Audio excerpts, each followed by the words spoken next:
Bienvenidas y bienvenidos a un nuevo capítulo de Animales Financieros, podcast donde pensamos en el largo plazo, hacemos cosas en el corto plazo. ¿Y qué le agregamos hoy día?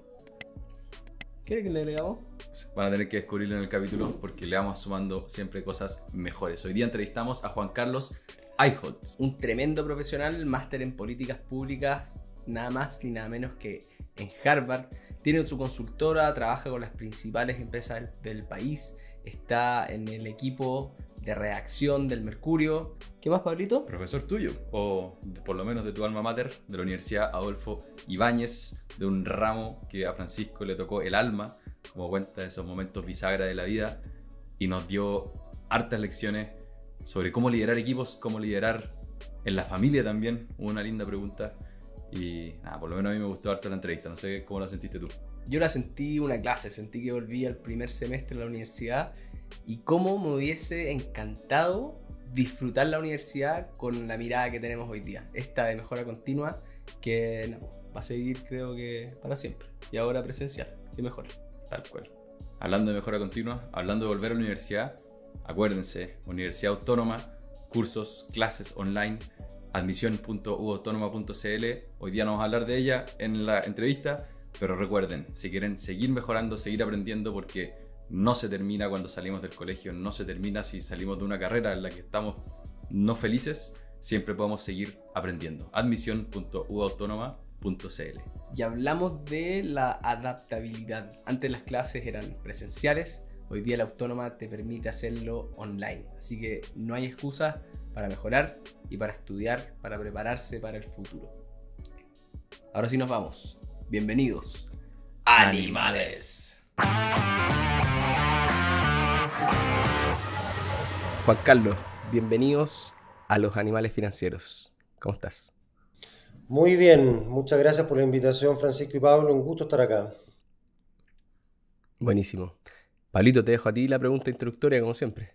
Sí, siempre tengo el privilegio de comprender y aprender quién o cuál es el animal espiritual de nuestro invitado. Así que feliz, Juan Carlos, si nos cuentas un poco con quién te sientes identificado. Esta pregunta no me la habían hecho nunca, la verdad. Pero si tuviera así que imaginarme, no sé, es como una mezcla de águila y tigre, diría yo. Águila porque tiene un poco esa libertad, esa conexión con lo espiritual, esa mirada desde arriba, en perspectiva. Y el tigre porque, bueno, representa un poquito la fuerza, coraje, pasión, ganas de sacar cosas adelante, determinación en llevar adelante proyectos, así que quizá una mezcla de águila y tigre. Y son bonitos animales también, ¿no? Buenos animales. Yo ahora me fui a vivir a Estados Unidos recién, a LSU, que su animal espiritual de universidad es el tigre. Así que estoy viendo tigre en todos lados. Bien. Bien. Y águila, no sé si creo que nos había tocado águila antes, pero creo que eso de perspectiva es súper interesante. Y no sé si, o creo que vamos a hablar harto de eso hoy día, pero ¿qué tan importante es tener perspectiva como persona y dentro de una organización? En mi experiencia, y es algo que he ido aprendiendo a lo largo de muchos años, es absolutamente clave. Porque normalmente estamos seteados como para entender un poquito el metro cuadrado en el cual nos estamos moviendo y un poquito más allá. Y por un lado, a medida que vas metiéndote en cosas que involucran a más personas, más organizaciones, es necesario tener esta mirada más grande, a la cual yo llamo mirada sistémica, ¿no? Pero además porque está en la complejidad del mundo en que vivimos hoy día, donde todo parece estar conectado con lo demás, que sin esa mirada grande, esa mirada en perspectiva, te pierdes absolutamente y quedas un poquito ciego y limitado, no solamente en tu posibilidad de entender, sino que porque tienes limitada tu capacidad de entender, obviamente tienes limitada tu capacidad de actuar. El ejercicio del liderazgo necesita de esta mirada de águila, como decías tú, de perspectiva, y también de mucha fuerza, porque es cansador. Yo tengo una historia personal con lo que enseña Juan Carlos. Yo estudié en la Adolfo Ibáñez y yo venía de jugar tenis, por lo tanto no había tenido un desarrollo intelectual muy importante y entré último a la Adolfo. Me eché 2 ramos el primer año, pero tuve la suerte de encontrarme con el ramo de liderazgo estratégico En esa época me lo hizo Aníbal Cerda, no sé si te acordáis de él. Perfectamente. Y fue la persona que yo te diría, una de las personas que me ha cambiado la vida, porque yo estoy seguro que él decidió activamente ejercer liderazgo sobre mí para hacerme mejorar. A mí el liderazgo adaptativo es algo que me encanta y que me ha marcado mucho, pero creo que sería muy interesante que tú contaras qué es el liderazgo adaptativo y por qué deberíamos ocuparlo. Hoy día en un mundo que hablamos de startups, que hablamos de liderazgo, que hablamos de emprendimientos y que hay una corriente fuerte de personas buscando ese camino, el fast lane, como le decimos nosotros con Pablo. Gracias por compartir esa historia, bonito. Y Aníbal, estaría encantado de escucharte y no me cabe duda que fue intencional lo que hizo, buscando poder ayudarte porque es parte también de lo que nos inspira en los cursos que hacemos en la Adolfo Ibáñez, precisamente en esta materia de liderazgo. ¿Cómo entender el liderazgo adaptativo? Quizás, primero, contrastándolo con nuestra idea más tradicional de liderazgo. Si nos vamos 7000 años atrás, más o menos, empieza a surgir una idea de liderazgo que ayuda bastante a ordenarnos socialmente. ¿Por qué? Porque nosotros veníamos de vivir en bandas de cazadores-recolectores de hasta más o menos 150 personas, y ahí todos se conocían entre sí, era básicamente una comunidad, un clan. Había, por supuesto, un pater familias, alguien que tenía más autoridad que el resto, típicamente el más viejo, pero dado ese conocimiento, todo fluía muy fácilmente. Y esta persona lo más tenía, ¿no es cierto?, que ayudar a resolver ciertos conflictos internos y eventualmente con otros, y típicamente había un tipo de consejo, decidir a veces dónde se movían en busca de alimento. Pero cuando nos empezamos a sentar, nos hacemos agrícolas, sedentarios, entonces esa comunidad de 150 empieza a crecer y se transforma en un pueblo de 1000, y después en una ciudad de 20.000, y después en una civilización de más de 1.000.000, y entonces ordenarnos ya se empieza a hacer difícil, y lo que empezamos a crear es este concepto de liderazgo, donde hay una persona, típicamente hombre, que por alguna razón especial tiene poder, carisma, talento, valores que hacen que empecemos a depositar en esa persona las decisiones quizás más importantes. Y entonces surgen los faraones, surgen los emperadores, surgen los reyes, los monarcas, etcétera, que además tienen siempre una suerte de conexión divina. Es decir, su poder, de algún modo, esas características especiales que tienen, provienen de algún dios que se las entrega. Y con eso nos ordenamos socialmente, con eso podemos organizarnos en sociedades de más de 1.000.000 de personas. Y eso después lo traspasamos en el siglo XX, principios del siglo XX, a la llamada organización moderna, porque antes lo que teníamos eran pequeños talleres, pero no teníamos estas organizaciones grandes que hoy día conocemos. Entonces, cuando creamos estas organizaciones, lo creamos también en base a este concepto de liderazgo tradicional, donde está el CEO ahora, que es como el que manda. No estoy exagerando un poco, nunca es una persona, un pequeño conjunto de personas, pero sí existe esto verticalista, esto de que aquellos que están arriba saben más y por lo tanto dan las instrucciones y el resto sigue. Y perfectamente funciona. Ahora, ¿qué ocurre? Que eso hoy día no funciona más. ¿Por qué? Por lo que estaba comentando antes, la complejidad del mundo en que vivimos. Esa complejidad proviene de la aceleración del cambio. Nunca en la historia de la humanidad hemos tenido una tasa, un ritmo de cambio tan alto como el que hoy tenemos, y se sigue acelerando y nada indica que vaya a desacelerarse. Esa aceleración del cambio genera complejidad, esa complejidad hace mucho más difícil poder entender suficientemente bien los fenómenos y mucho menos tener respuesta para ellos. Por lo tanto, si pretendemos que una o unas pocas personas a nivel de sociedades, a nivel de organizaciones, sean las que todo el rato estén diciendo para allá vamos, no funciona. Ahora, eso es lo que nosotros tenemos seteado, eso es lo que buscamos todavía, aquellos aún que fuimos formados dentro del paradigma, llamémosle, de la era industrial. Entonces, ese concepto tradicional que va quedando relegado, inefectivo, obsoleto, tenemos que reemplazarlo por algo, porque no se trata de que no exista liderazgo. Y aquí es donde surge esta idea de liderazgo adaptativo, donde ya no es el líder, sino que son personas ejerciendo liderazgo.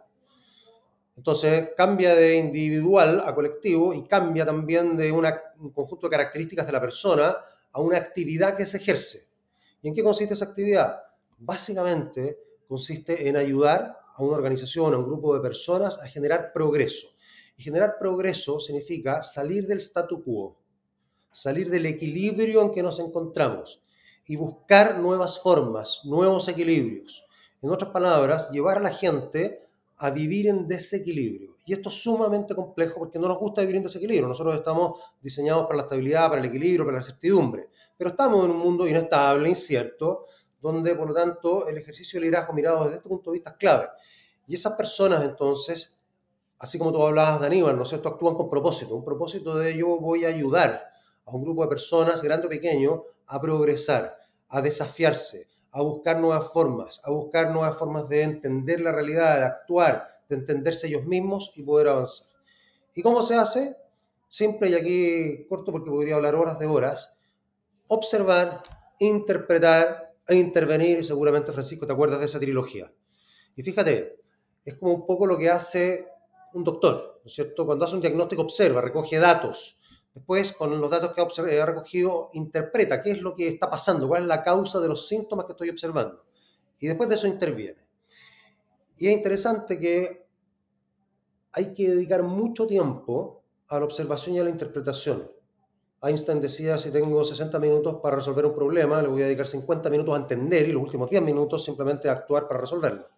Esto es un poquito lo mismo. Necesitamos dedicar mucho tiempo, por la complejidad del mundo en que vivimos, a entender. Y eso lo hacemos primero observando y después interpretando.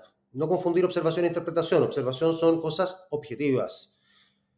La interpretación es más subjetiva y yo puedo jugar con 2, 3 interpretaciones y la voy afinando de a poco. Y eso nos vuelve a lo que estábamos conversando al comienzo, esa mirada en perspectiva, que es justamente esto que llamamos subir al balcón para observar e interpretar. Me acuerdo mucho de la dificultad que tuve al principio, o que tenía en el curso completo quizás, de que nos hiciera sentido esto de los síntomas y las causas, y en qué uno tiene que realmente enfocarse. ¿Podéis desarrollar un poquito sobre eso en este ejercicio de diagnóstico, observación? Sí. Voy a ir al tenis primero, ya que hablaste del tenis y tú eres tenista. A mí también me encanta el tenis. Me da la sensación de que lo jugaste casi a nivel profesional. Yo no, pero juego harto tenis. Cuando queráis jugar. Y en el tenis, claro, uno le pega la pelota, eso es lo que se ve, ¿no? Pero en realidad, para ser un buen jugador de tenis no basta con tener buen estado físico y pegarle bien a la pelota. Hay que estar todo el rato, tratar de estar entendiendo qué está pasando en la cancha. ¿Cuál es la estrategia que está utilizando el rival? ¿Qué estrategia utilizo yo? ¿Cuáles son los flancos débiles que están al otro lado? ¿Cómo el rival va cambiando eventualmente tu estrategia? ¿Cómo voy leyendo no solamente cómo está jugando, sino qué le está pasando mentalmente? Porque el tenis tiene esto, ¿no es cierto? Tienes de repente momentos en que estás un poquito entusiasmado, optimista, jugando bien, pero tiene momentos en que te vas para abajo. No le pegaste 3 pelotas, perdiste un juego en 0 y entonces también psicológicamente, emocionalmente te ves afectado. Tengo que ser capaz de leer eso en mí, tengo que ser capaz de leerlo en el rival porque puede jugarme a favor o en contra. Entonces, en el tenis, que pareciera ser solamente pegar, hay mucho de subirse al balcón para tratar de observar cosas que están pasando en la cancha, pero tratar de interpretar qué le está pasando al otro jugador. ¿Qué trance está viviendo en ese momento? Bueno, eso que es re simple, ¿no es cierto?, en el tenis, extrapólalo y llevémoslo a cosas mucho más complejas. ¿Qué está pasando en Chile hoy día? No es fácil responderse eso, ¿no? O sea, la cantidad de cosas que están ocurriendo, que son observables, son enormes. ¿Y qué interpretaciones puedo hacer de lo que está ocurriendo? Y hay múltiples interpretaciones dando vueltas. Entonces, por ejemplo, hoy día existe una mayor tendencia a cuestionar las interpretaciones que se hicieron para lo que se denominó después el octubrismo, ¿no? Entonces, como se hicieron interpretaciones de un tipo, bueno, el octubrismo fue en muchos sentidos justificado por una gran mayoría de personas. Hoy día parece haber reinterpretaciones de lo que estaba sucediendo y por lo tanto se justifica bastante menos el octubrismo. De hecho, ayer salió precisamente una encuesta del Centro de Estudios Públicos donde dice, no recuerdo exactamente la cifra, pero en torno al 50% de la gente está en desacuerdo con lo que fue el octubrismo. Entonces hay un repensar eso, ¿no? Llévalo a una organización. Bueno, la organización no es una cosa como la que a veces pensamos que es, ¿no es cierto? Y nos retrotraemos a, qué sé yo, a Henry Ford y su línea de producción de automóviles, donde todo funciona perfectamente bien, todo casi automatizado, donde cada persona sabe exactamente lo que tiene que hacer.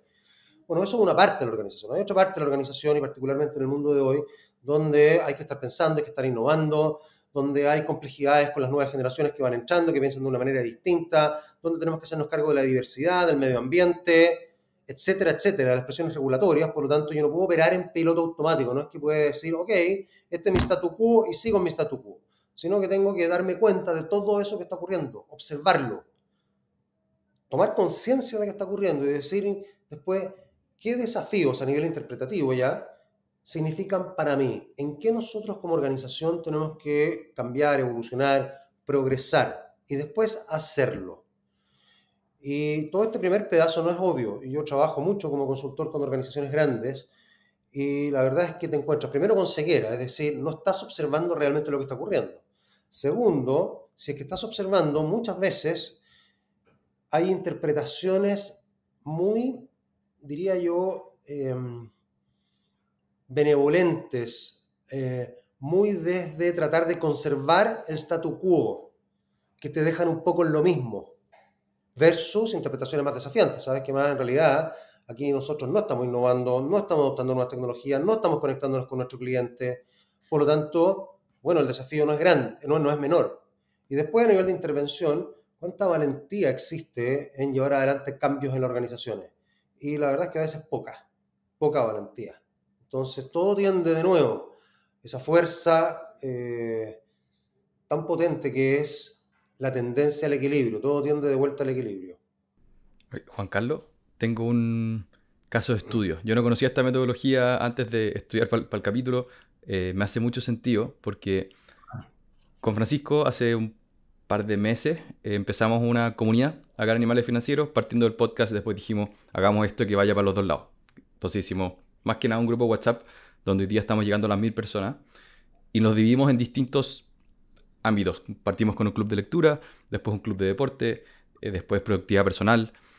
Y ahora cuando te escuchaba decir lo que estamos buscando es progreso y salir del equilibrio, creo que es exactamente lo que nosotros hemos querido hacer. Y también han surgido líderes, que es personas que participaban y simplemente de repente tomaban la batuta y decían, oye, ¿por qué no hacemos esto? Y por ejemplo, las poleras que nos mandamos a hacer fue alguien que dijo, oye, mandémonos a hacer poleras.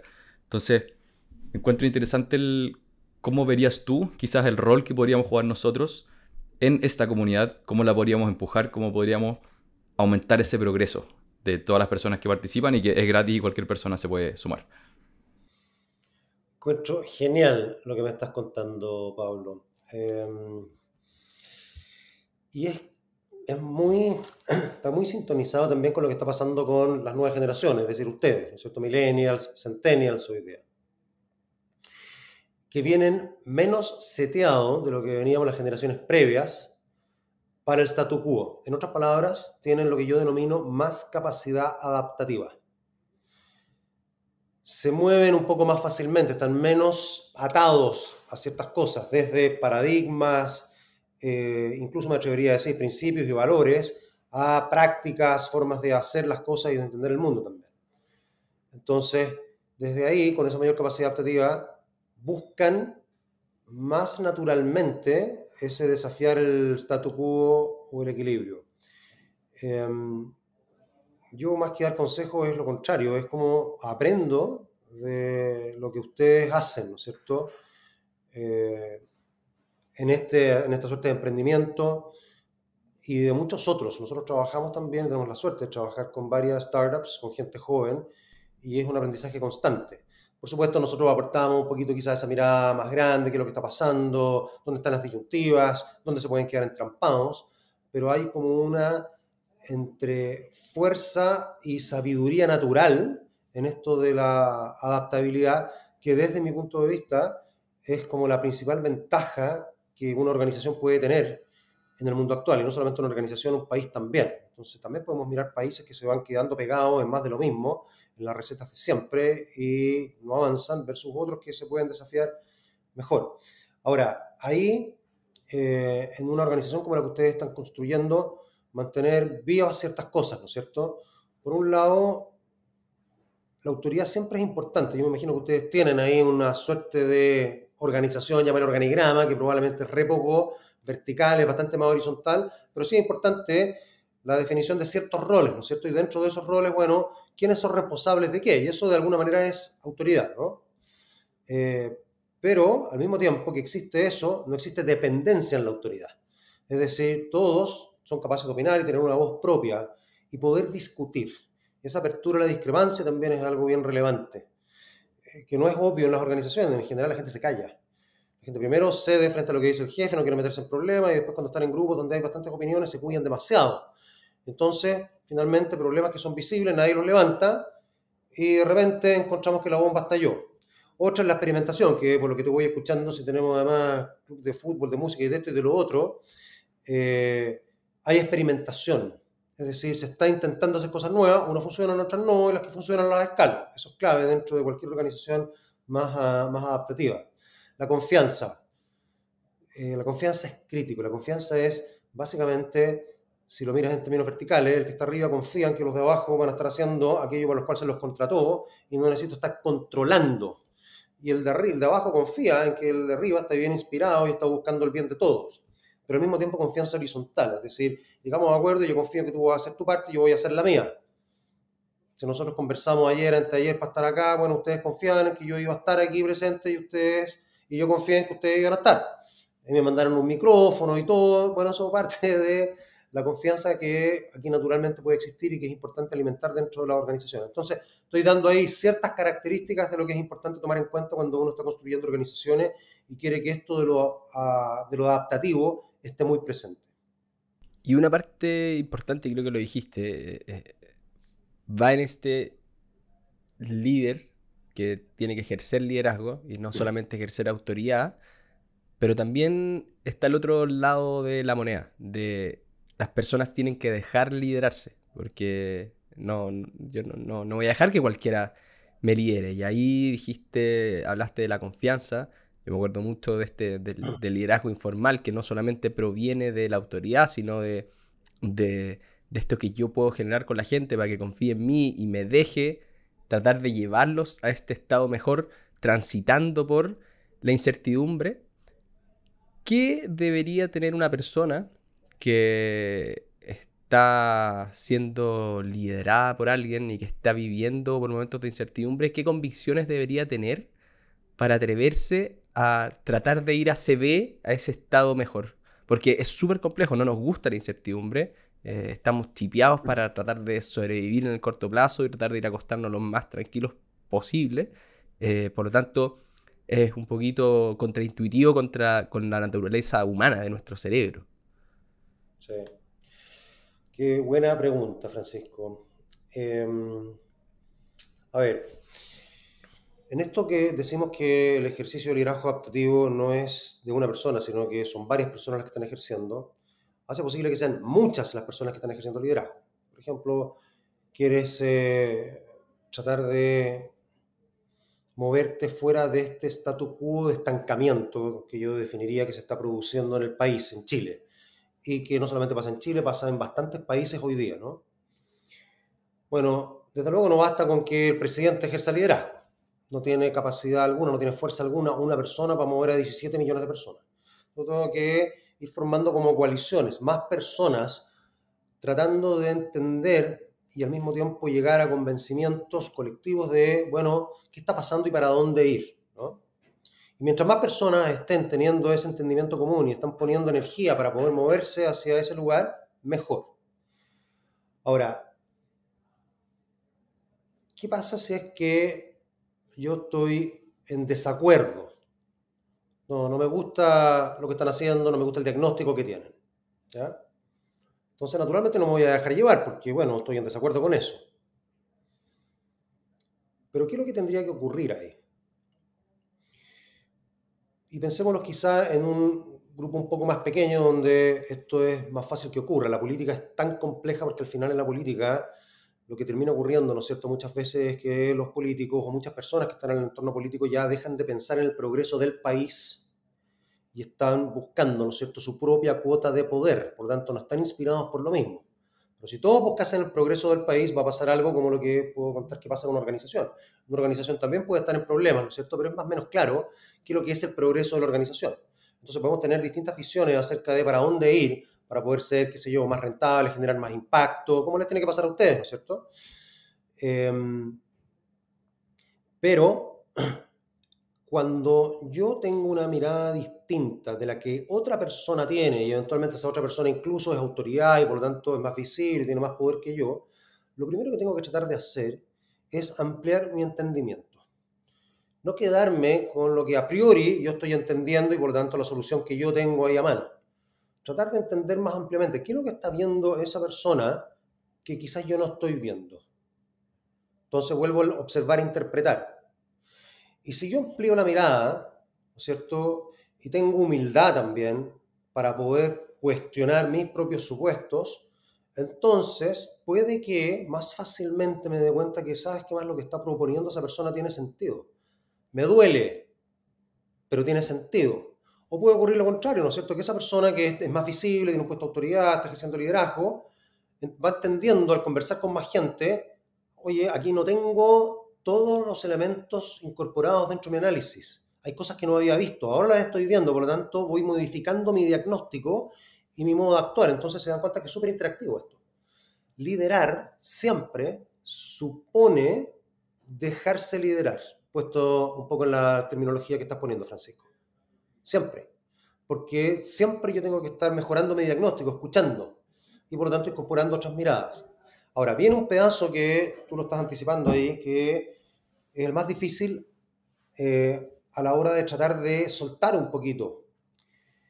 Porque no es solamente un cuento racional esto. Yo racionalmente puedo, ¿no es cierto?, hacer el análisis que les acabo de contar. Voy a tratar de incorporar más elementos, voy a entender mejor y quizás me voy a dar cuenta que esa otra persona o esas otras personas tienen un punto. Y yo tengo que ceder en parte de mi propia posición. Porque racionalmente tiene sentido y no lo había visto antes. Pero hay un pedazo emocional dentro de esto. Y eso de la emoción se conecta con las pérdidas. Y esto es porque resulta tan difícil moverse fuera del equilibrio y tan difícil ejercer liderazgo. Moverse fuera del equilibrio, de aquello en lo que ya estamos por un buen rato y que nos acomoda, significa pérdidas. Pérdidas a veces de poder, pérdidas de estatus, pérdidas económicas, pérdidas de lealtades en las relaciones. Tenemos que reestructurar, hay que sacar gente, bueno, hay lealtades de por medio, por lo tanto, no es llegar y sacar gente o hacer reestructuraciones.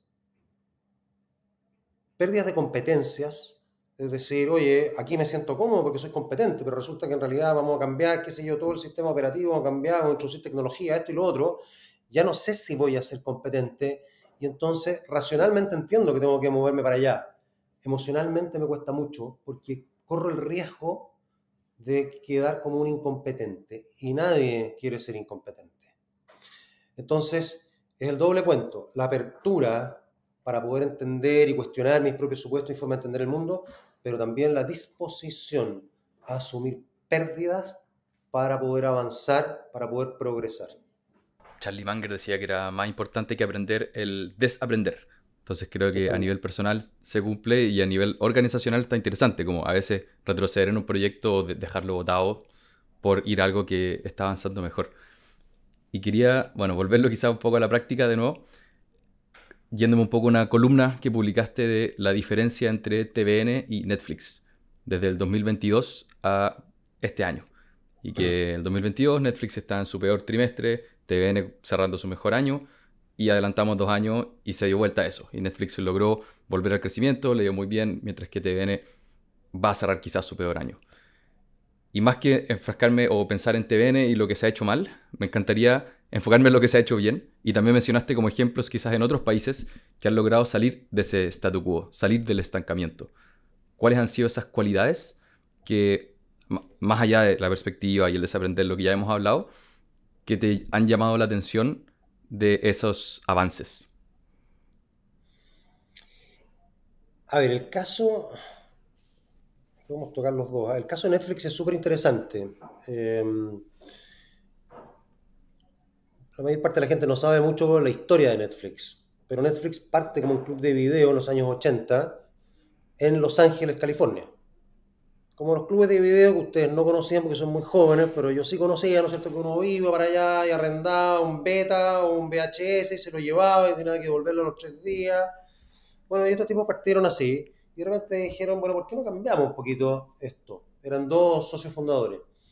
¿Por qué en lugar de que tenga que devolverlo en 3 días, nosotros le damos una suscripción, ¿no es cierto? Entonces tú puedes tener 2 o 3 películas permanentemente en tu casa. Entonces vas y las cambias y te quedas, entonces te puedes quedar todo lo que quieras. Entonces con eso evitas, ¿no es cierto?, el típico problema que teníamos antes: oye, tengo 3 días para ver la película, y todos presionados por eso, o tengo que pagar multa si pasaron los 3 días. Entonces aquí te puedes quedar el tiempo que quieras y no pagas multa. Entonces cambian primero eso. Y después viene el tema de los DVDs. Entonces los tipos, en lugar de decir usted tiene que venir al club de video, yo se lo mando mejor. Era mucho más fácil mandar un DVD que un VHS, duran más. Y Estados Unidos siempre ha tenido un súper buen sistema de delivery, lo llamaríamos hoy día, a través de correo simplemente. Y entonces el video empieza a llegar a la casa, ¿ya? Y esto se extiende enormemente por todo Estados Unidos. Y el año 2010 u 11 se meten en streaming. Son los primeros en meterse en streaming. Entonces ya, ¿sabes qué más? ¿Por qué no te suscribes y puedes ver las películas directamente en tu casa, en la pantalla, a través de una cuenta de streaming? Ya no te tiene que llegar el DVD. Y siguen con las dos cosas juntas. Y yo me acuerdo perfecto porque en esa época vivía en Estados Unidos y estaba suscrito a Netflix, y me llega una carta un día y me dice, y yo funcionaba con el DVD, todavía no funcionaba con el streaming. Me dice, usted ahora puede tener streaming o puede tener DVD, pero va a ser por separado, porque antes los mismos $8 mensuales que yo pagaba, $8 mensuales que pagaba, me servían tanto para el streaming como para el DVD. Yo usaba mucho más el DVD que el streaming, pero podría haberlo hecho por streaming también. Ahora no. Si usted quiere streaming por separado, tiene que pagar $8. Si quiere DVD por separado, tiene que pagar $8. O sea, si quiere las dos cosas, tiene que pagar $16. Que es una movida bastante obvia, ¿no es cierto?, de parte de Netflix, porque al final todo tenía que ir hacia el streaming. Pues bien, la gente rechazó eso visceralmente. Lo consideró un engaño, una duplicación de tarifas, y muy rápidamente empezó a salirse de Netflix. No alcanzó a pasar un mes cuando yo recibo una carta de Reed Hastings, fundador de Netflix. El otro quedó en el camino, como muchas veces pasa en la historia, ¿no es cierto? 2 fundadores y uno queda y otro sigue, pidiendo perdón. Nos hemos equivocado. Le restauramos, ¿no es cierto?, todo por los mismos $8. La acción, en un momento determinado, se fue así a pico. Ustedes lo pueden buscar ahí en los anales ahí históricos, ustedes que son animales financieros, lo van a encontrar fácilmente.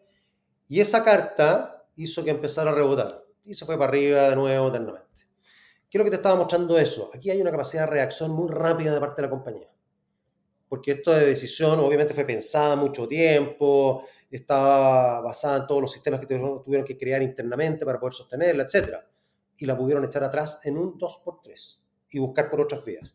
Y lo mismo pasó ahora, el año 2022, como tú bien comentabas, Pablo, Netflix empezó a vivir momentos difíciles nuevamente, empezó a perder suscriptores, la acción se vino para abajo. ¿Por qué? Porque empezaron a aparecer más competidores. O sea, antes estaba solo Netflix en esto. Y empiezan a aparecer un Disney Plus y otros más, ¿no? Star Plus y otros que empiezan a competir. Por lo tanto, empieza a perder suscriptores. Y la movida es bien arriesgada la que hace. Vamos a hacer cosas distintas, entre otras, vamos a limitar al máximo la posibilidad de que la gente comparta sus claves, que es lo que típicamente ocurría, ¿no? O sea, la clave es para una casa, punto. No se la lleve el amigo, no se la lleve para acá o para allá. Y eso se pensó, ¿no es cierto?, desde los analistas, que iba a generar una baja en suscripción, porque la gente iba a rechazar eso. Pues bien, no ocurrió, todo lo contrario. La gente empezó a pagar las cuentas que no estaba pagando, es decir, esta cosa un poquito más ética a la cual apeló Netflix funcionó. Pero además de eso, se lanzaron y están sacando transmisión de deportes para competir con Star Plus. Y están sacando experiencias en línea, en vivo, directamente. Y están metiendo publicidad y expandieron toda la división de videojuegos, etc. ¿Por qué pueden pasar estas cosas tan rápidamente? Porque tienes un músculo adaptativo. Parte de lo que estábamos conversando antes. Pero agrégalo también en estructuras, ¿no es cierto? No solamente en temas culturales, como lo que estaba señalando. Hay intraemprendimiento dentro de Netflix. Hay gente que viene con ideas, y esas ideas, ¿no es cierto?, reciben apoyo cuando son juzgadas buenas, y la persona puede, con otro equipo, lanzarse a llevar adelante ese proyecto, con recursos financieros y todo, dentro de Netflix. No tiene que abandonar Netflix para hacerlo. La estructura es extraordinariamente flexible. Existe estructura, pero es extraordinariamente flexible. El talento en Netflix es feroz. La declaración cultural de Netflix es realmente increíble, y dentro de eso el talento. Y la cosa aquí consiste en Aquí la gracia es poder trabajar con los mejores. Eso es lo que Reed Hastings instala. Entonces hay una atracción de talento y hay flexibilidad total. Tú no La tienes que densidad de pedir talento. ¿La qué? La densidad de talento, me acuerdo que La dijo un momento hecho densidad el de talento. 30% de las personas, pero aumentó la densidad de talento y la compañía funcionó mucho mejor. Absolutamente. Absolutamente. Y ese talento además se mueve muy flexiblemente, tú no tienes que pedir vacaciones, tú tomas todas las vacaciones que quieres, por supuesto, los viáticos, lo que quieras. Confía, de nuevo vuelvo a la confianza, en que gente talentosa, bien orientada, va a hacer un uso racional de los recursos, ¿no es cierto? Y va a estar siempre conectada con poder hacer de esta empresa algo más potente y desde ahí generar más impacto en el mundo. Entonces, ahí hay un ejemplo de muchos otros. ¿Eh? Tú pusiste el de Netflix y es bien bueno, y podríamos encontrar muchos otros. Ahora, contrasta con TVN, por supuesto, y contrasta con muchas otras empresas de muchos otros lugares donde las personas están más preocupadas de cuidar su metro cuadrado, de realmente entender qué es lo que es el progreso de la organización y qué es lo que tiene que desafiarse para eso y qué pérdidas tengo que yo asumir también para que la organización avance. En TVN casi nadie quiere asumir pérdidas, sigue estancado esto, van a tener las pérdidas más grandes en la historia completa de TVN este año y lo que se está pidiendo es financiamiento estatal, es decir, demos subsidio, ¿no es cierto?, para que yo pueda seguir haciendo más de lo mismo, a costa del erario nacional. Es decir, eso se llama evasión. Y es súper interesante esto, y Francisco lo conoce, ¿no? La diferencia entre enfrentar los desafíos y evadir los desafíos. Y nosotros tendemos a evadir los desafíos, es la tendencia al equilibrio. Enfrentar los desafíos significa ejercer liderazgo. Ayer teníamos dentro de las cosas que hacemos, que es todo gratis, para que se sumen, nos juntamos a hablar en inglés 2 veces al mes. Y estábamos viendo un video de Gopi Kayagil, que es una persona que trabaja en Google, que está encargado de la parte de inteligencia artificial de Google, pero el amigo anda en búsqueda de la felicidad y tiene un libro de Happy Human y qué sé yo. Y una persona decía, es que nuestro cerebro es flojo. Y obviamente le gusta estar en equilibrio, porque no nos gusta andar forzándolo todo el tiempo y cansándonos, por decirlo así, en búsqueda de la mejora, en búsqueda de la felicidad. Pero también tienen que configurarse ciertos elementos para que ocurran estos cambios, para que podamos enfrentarnos a la incertidumbre, para que podamos asumir pérdidas, para que podamos hacer la pega, como diríamos el chileno. Y hablaste de la cultura. Y pasó ahí medio colado. Yo sé que todo lo que estaba hablando de Netflix estaba muy relacionado a la cultura de esta, quizás de Hastings, de No Rules Rules.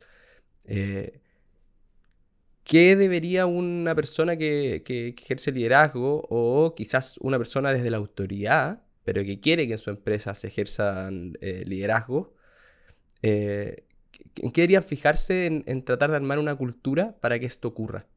Quizás no solamente a nivel de empresa, sino también a nivel familiar.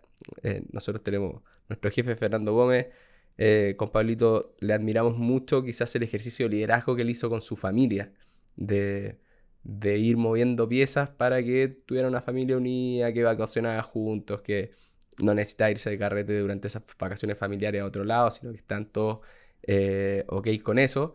Lo admiramos mucho, y también hay un ejercicio de liderazgo familiar, pero que tuviste que hacerte cargo de configurar elementos para que la cultura permitiera hacer eso. ¿Cuáles son esos elementos? ¿Qué debería preocuparse uno? Déjame hacer un comentario rápido en relación a ese lado flojo del cerebro, ¿no? Esto es una distinción que hace Daniel Kahneman, que fue premio Nobel, él es psicólogo, pero fue premio Nobel de Economía el año 2002 con Bernard Smith, porque no existe el premio Nobel de Psicología, ¿no? Y él habla del sistema A y el sistema B del cerebro.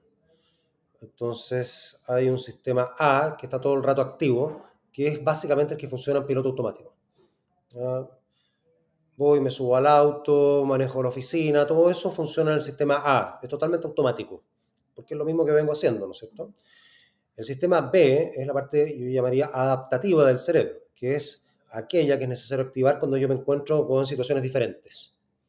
Pero es floja esa parte del cerebro. Normalmente descansa en el sistema A. Y nos vuelve a esto de tendemos al equilibrio, tendemos al piloto automático. Entonces, lo relaciono incluso con la pregunta que estás poniendo, Francisco, porque parte de lo que yo quiero culturalmente es siempre tener activado, muy activado, el sistema B de las personas. Es decir, que no estemos operando en el piloto automático, que no encontremos o demos la respuesta obvia frente a situaciones distintas que están ocurriendo. Entonces, que esta parte B del cerebro, donde sea que esté alojada, esté mucho más activa y sea menos floja de lo que naturalmente tiende a ser. Entonces, si tomamos eso, dicho sea de paso, la inteligencia artificial, por ejemplo, nos trae una cantidad de ventajas gigantescas, ¿no? Pero riesgos enormes también, y en esto que estamos conversando. Porque la inteligencia artificial puede hacer aún más flojo el sistema B del cerebro. Me subo al auto y ya ni siquiera tengo que pensar, si no voy al típico lugar, cómo irme. Porque pongo Waze y me lleva. Y al final del día, las generaciones nuevas, lo veo en mis hijos hablando de familia, ¿no es cierto?, se mueven un poco más allá del espacio típico conocido en la ciudad y no tienen idea dónde están, geográficamente hablando. ¿Por qué? Porque lo único que hicieron fue seguir las instrucciones de Waze, llegaron a un lado, que era el que tenían que llegar. ¿En qué parte de la ciudad estoy? No tengo idea. Entonces, ojo también con la inteligencia artificial, que realmente no signifique un desafiarnos, un pensar más y no el desactivarnos. ¿Cómo voy generando más de esa capacidad adaptativa dentro de la organización y dentro de la familia? Me encantó el ponerlo en la familia. Bueno, yo mencioné varias características culturales antes, ¿no es cierto? La no dependencia de la autoridad, la experimentación, la apertura a la discrepancia, la confianza, la experimentación, etcétera. Yendo un poquito más a fondo, hay un balance que es súper importante poder hacer también entre tensión y contención, ¿ya? Y eso en la familia es particularmente relevante, para los padres es clave. Y no es nada fácil. ¿Por qué? Porque yo quiero que la gente se sienta en un espacio seguro. De hecho, hoy día hablamos mucho, ¿no es cierto?, de seguridad psicológica como concepto. Un espacio seguro, eso es lo que yo denomino un ambiente contenido, contenedor, que te permita a ti sentirse lo suficientemente seguro como para desplegarte, porque cuando estamos inseguros, cuando caemos en la desconfianza personal, estamos todo el rato limitados, todo el rato cuidando lo que decimos, lo que hacemos, pisando huevos, y eso no nos permite desplegarnos. Entonces yo necesito ese ambiente contenedor que me permita desplegarme y cometer errores, y es parte importante, ¿no es cierto?, de una cultura bien adaptativa, el poder cometer errores y aprender de los errores y no castigar el error, como parte de la experimentación de la que hablaba antes. Pero está el otro pedazo, porque si es pura contención, puede ocurrir que yo me quede así como en el baño de sauna, tranquilo, relajado, pero al final del día bien poco activo. Entonces necesito el otro pedacito, que es la tensión, que es la que te genera un poco el desequilibrio. Es decir, me siento seguro, pero me siento desafiado, todo el rato. Si tú logras generar eso dentro de una organización, vas a tener una organización altamente adaptativa. Altamente adaptativa. Si lo logras generar dentro de un país, lo mismo. Y la familia es exactamente igual. Uno como padre quiere que sus hijos se sientan seguros, protegidos, nutridos. Y al mismo tiempo, ojalá se desafíen, ¿no? Se desafíen a ser mejores personas, a entenderse mejor ellos mismos, ¿no es cierto?, a tener una búsqueda espiritual, porque es importante lo espiritual, más allá de lo religioso, a estudiar más si fuera el caso, a ser innovadores, a no quedarse en lo obvio, a mirar hacia afuera, a conectarse con la realidad con la que viven. Entonces, es importante también generar ese estímulo, pero dentro de algo que es seguro. El padre castigador es el padre que está desafiando pero generando inseguridad. Y al final eso juega en contra y no funciona. Es como soy un padre que nutre más desde estos dos ámbitos, ¿no es cierto? Genero ese ambiente seguro, ese ambiente contenedor y al mismo tiempo genero desafíos, estímulos para que vayan por más. Está bueno, y pensé en, volviendo al mundo financiero, quizá donde partimos todo esto, tener la contención en la parte de la seguridad financiera y tener quizás tus costos básicos y todo eso, y después buscar acción en el otro, en aprender algo, en hacer un emprendimiento, en emprender dentro de tu pega, en hacer mejor tu trabajo, buscar un ascenso. Como que igual me gusta ese equilibrio y hace mucho sentido. Por lo menos todo lo que has dicho con otras palabras hace mucho sentido con cómo lo pienso. Pero voy un poquito más atrás, que mencionaste la inteligencia artificial, que yo creo que es un temón y me encantaría saber, ya mencionaste un poco, ocupémosla no para estar usando Waze y no saber dónde estamos parados, sino que para aprovechar aún más esas oportunidades de aprender y crecer. También relacionado quizás a la Universidad Adolfo Ibáñez, que en la parte educativa es muy difícil de manejar la inteligencia artificial, pero ¿cómo lo ves hoy día y cómo lo aplicas, cómo sugieres que trabajemos con inteligencia artificial desde la perspectiva de liderazgo de equipos y de aprendizaje? A ver, déjame ir de lo más grande a lo más pequeño. La inteligencia artificial, sin duda alguna, es un tremendo avance y está llamada a generar mucho progreso en la humanidad. Pero aquí hay una dicotomía y no tenemos muy claro por dónde se va a mover esto. ¿Por qué? Porque si la inteligencia artificial se destinase un 100% a hacer a las personas más productivas, por ejemplo, ChatGPT, ¿no es cierto? Yo lo puedo usar para mejorar lo que yo hago, pero lo estoy haciendo yo, ¿no es cierto? Entonces, al final del día, yo mismo soy una oferta de valor más completa para lo que sea. Ese es un escenario maravilloso. Pero está el otro escenario, ¿no es cierto? Que es la inteligencia artificial reemplazando al ser humano. Y si nos ponemos en el escenario extremo, ¿no es cierto? Que la inteligencia artificial solo va a funcionar hacia reemplazar al ser humano, tenemos un problema gigantesco. ¿Por qué? Porque los niveles de desempleo van a ser enormes. Obviamente no va a ser ni el uno ni el otro escenario, no van a ser escenarios extremos, pero probablemente se va a cargar más, lo que yo estoy observando al menos, se va a cargar más hacia sustituir al ser humano. Porque entre otras cosas, cuando tú miras a las empresas, muchas empresas, ¿no es cierto?, particularmente las más tradicionales, tienen dificultades en gestionar personas, lo llaman ellos así, ¿no? Entonces, mientras más personas y más máquinas tengo, mejor, porque las máquinas son más fáciles de gestionar. Entonces, desde esa premisa busco automatizar todo, lo cual genera mucho desempleo. Y genera el desempleo de precisamente las personas que menos empleabilidad tienen.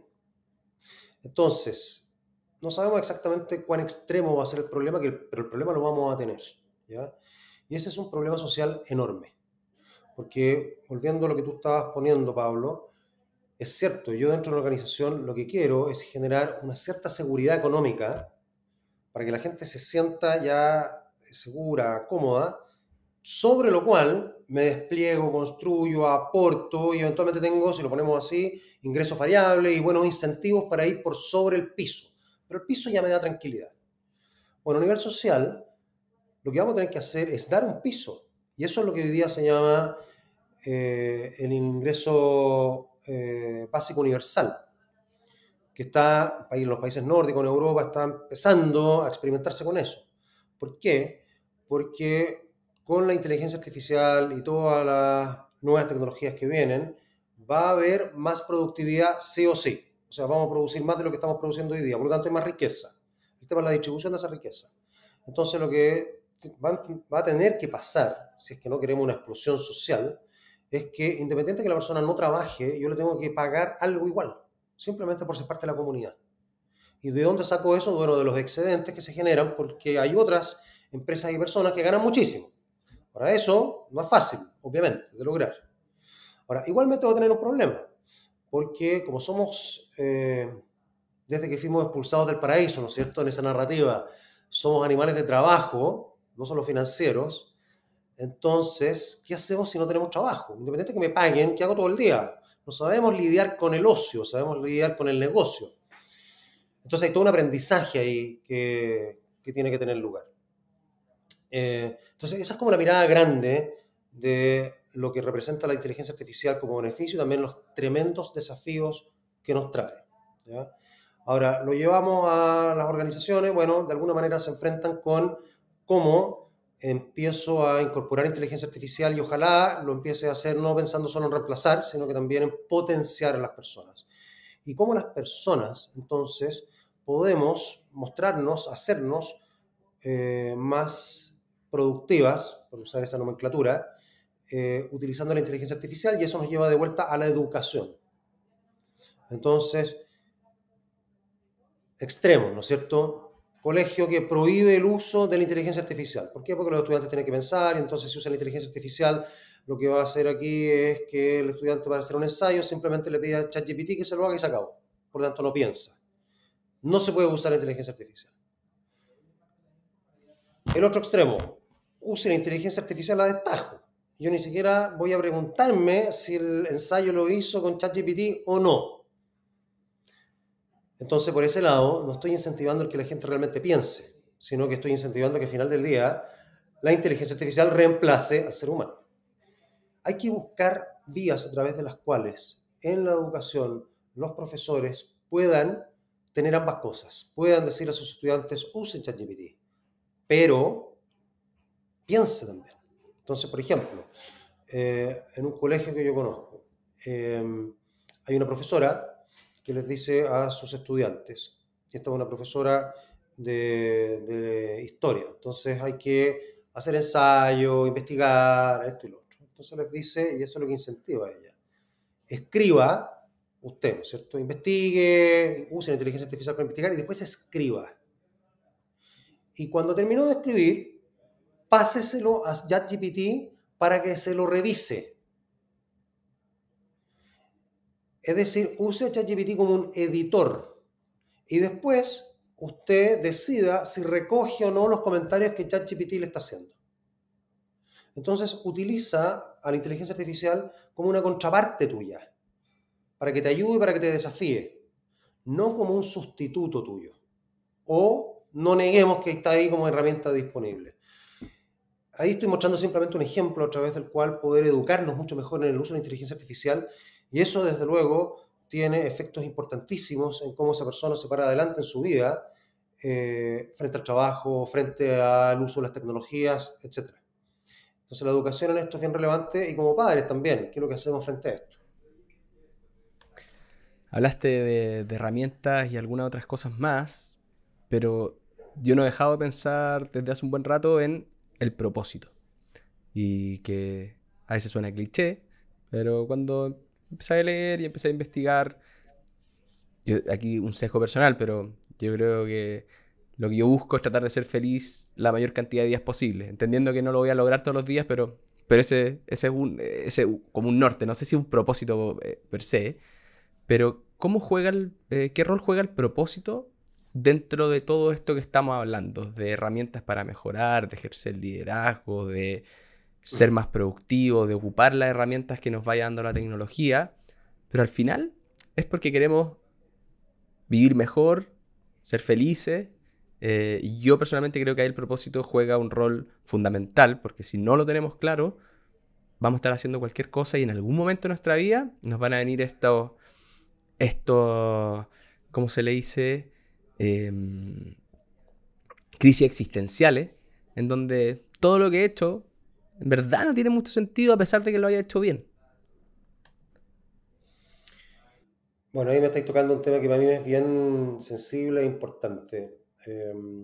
Yo en mi vida he tratado siempre de moverme por propósito. Y esto es probablemente algo que mi madre me instaló desde muy pequeño. Entonces, bueno, ¿para qué haces lo que haces? ¿Cuál es la huella que vas a dejar? ¿Cuál es el impacto que vas a generar? ¿Cómo vas a devolver todo aquello que has recibido? Etcétera.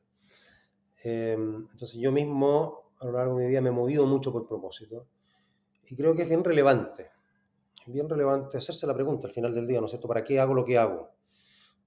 ¿Para qué estoy picando las piedras, ¿no es cierto? En esa bonita metáfora. ¿Estoy picando piedras por picar piedras o estoy picando piedras porque estoy imaginándome la catedral que estamos construyendo con estas piedras que estoy picando? Eh, Eso es importante en la vida personal, cada uno preguntarse para qué hago lo que hago. Y ese propósito puede también ir, desde luego, variando en el tiempo, a medida que vamos madurando, creciendo. yo que soy harto más viejo que ustedes ya, tengo 56 años, me encuentro en un ciclo de vida diferente y lo noto perfectamente, perfectamente. Y siempre te lo dicen, ¿no es cierto?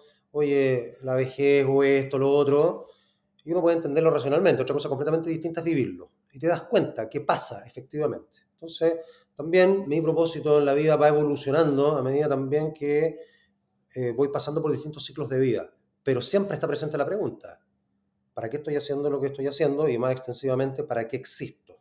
¿No? Ahora, lo interesante es cuando eso además uno lo lleva a las organizaciones. Y esto es algo que hace 10 años no existía. Ninguna organización se habría preguntado cuál es mi propósito. Las organizaciones más tradicionales, si tú le hubieses hecho esa pregunta, sus gerentes, dueños, te habrían encontrado un loco. Como propósito. ¿Desde cuándo que las organizaciones tienen propósito? Y yo escribí sobre esto en el libro que escribí de capacidad adaptativa. Dedico un capítulo completo a esto. O sea, yo miro las organizaciones de hecho, en 5 dimensiones: propósito, estrategia, estructura, cultura y talento. ¿Ya? Y el propósito en eso es como el alma de la organización. Y responde a la pregunta, ¿para qué existimos como organización? Por lo tanto, más allá de mirar la última línea, ¿qué impacto quiero generar como organización? ¿Cuál es la diferencia que quiero hacer? Para aquellos que son fundadores, ustedes, ¿no? Bueno, al final del día, en esta organización que creé, ya gané plata. ¿Y eso solamente? ¿Me sirvió para vivir? ¿Eso solamente? O sea, cuando me muera, puedo estar contento porque le dediqué 30 años a una organización y me permitió vivir placenteramente. Yo creo que la respuesta es muy corta, se queda muy corta. Entonces, ¿qué impacto genero? Y de hecho, ¿cuál es el legado que yo quiero dejar quizás a través de la organización en la que trabajo, la organización en la que fundé, etcétera? ¿Ya? Para mí eso es súper importante y está muy presente. Entonces, es válida la pregunta y el propósito a nivel organizacional cumple con dos cosas. Una que es más fácil de entender, ¿no es cierto? Que es lo inspiracional, es decir, para las personas que trabajan en ella. Nosotros no estamos simplemente por ganar plata, nosotros estamos realmente aquí para cambiar el mundo, para generar impacto, para mejorar el medio ambiente, mejorar la calidad de vida de las personas, para atacar los problemas de desigualdad, etcétera. ¿Ya? Pero también hay otro elemento en el propósito. El propósito es un orientador de la estrategia. Y eso no se pensaba así antes. Pero hoy día, en un mundo que cambia tanto, bueno, la estrategia también va cambiando todo el rato. Entonces, ¿qué es lo que no debería cambiar? O no debería cambiar mucho, ¿no es cierto? Es el propósito al final del día. Entonces, mi estrategia tiene que seguir al propósito. Si yo tengo una estrategia que no está siguiendo el propósito, bueno, algo anda mal, porque si yo definí que para eso existimos y estoy haciendo una estrategia que se va por otro lado, entonces algo no está cuadrando, alguna incoherencia existe. ¿Ya? Entonces, por ejemplo, esto es interesante, General Motors en Estados Unidos,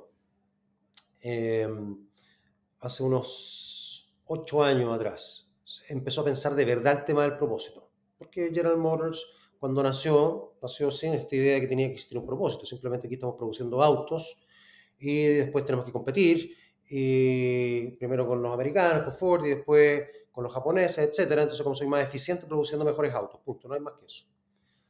Pero entró después en un proceso de introspección, podemos decirlo. No es casual, además, que esto fue liderado por una mujer, que es la CEO todavía de General Motors, María Barra, y dijo, preguntémonos para qué existimos al final del día.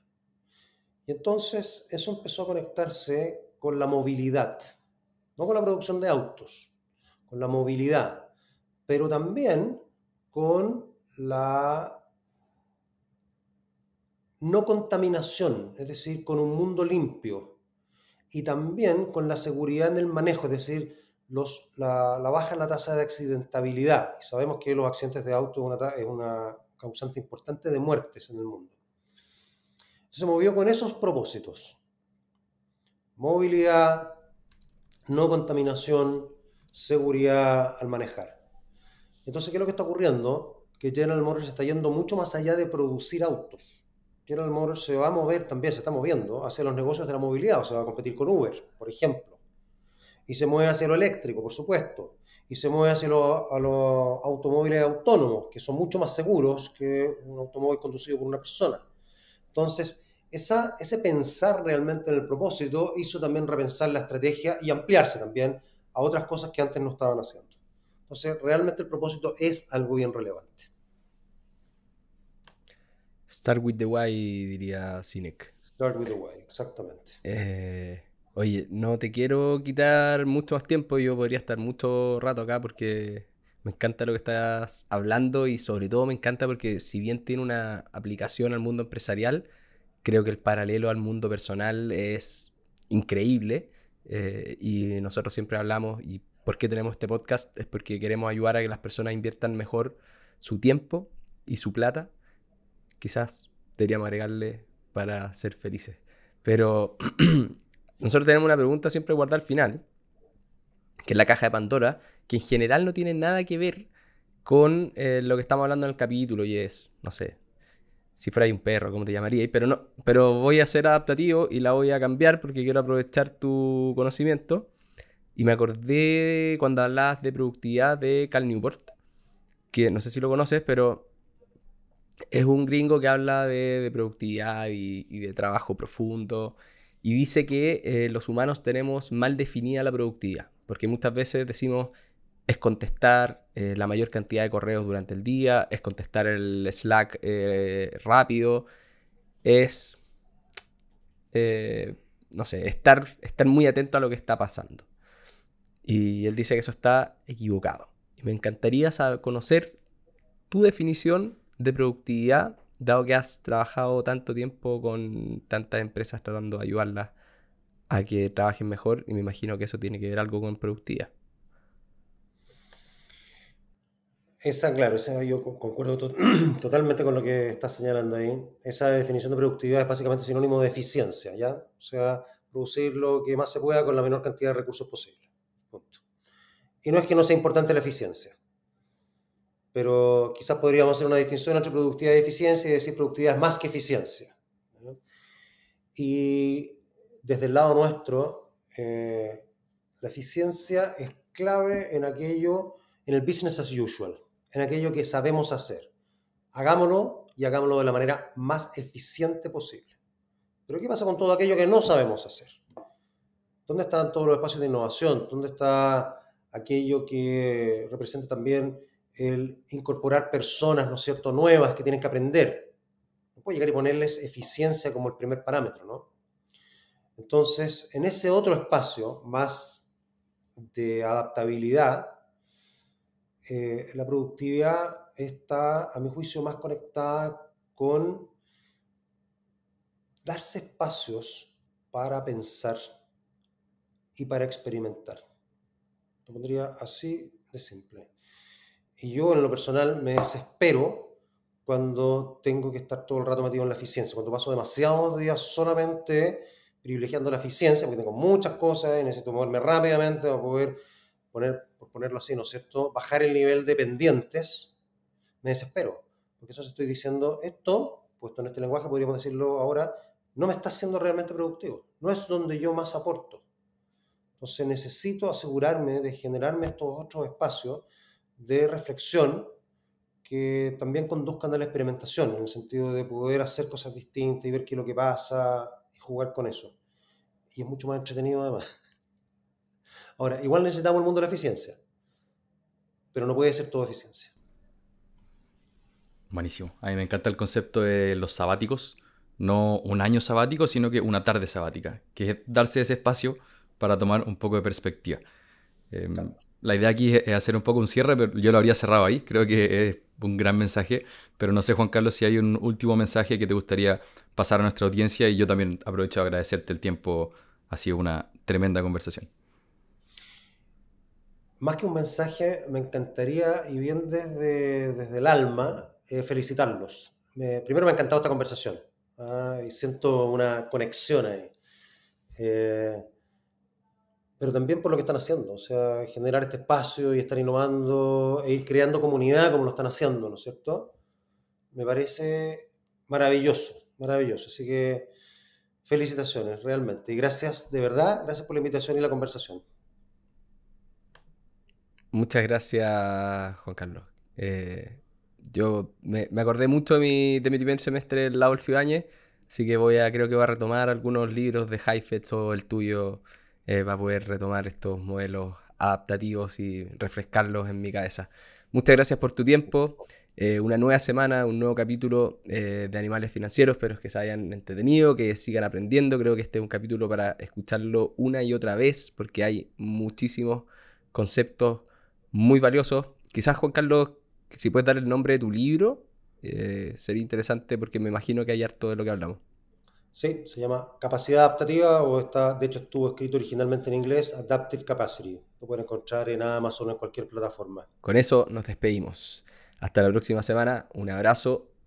Animales. Animales.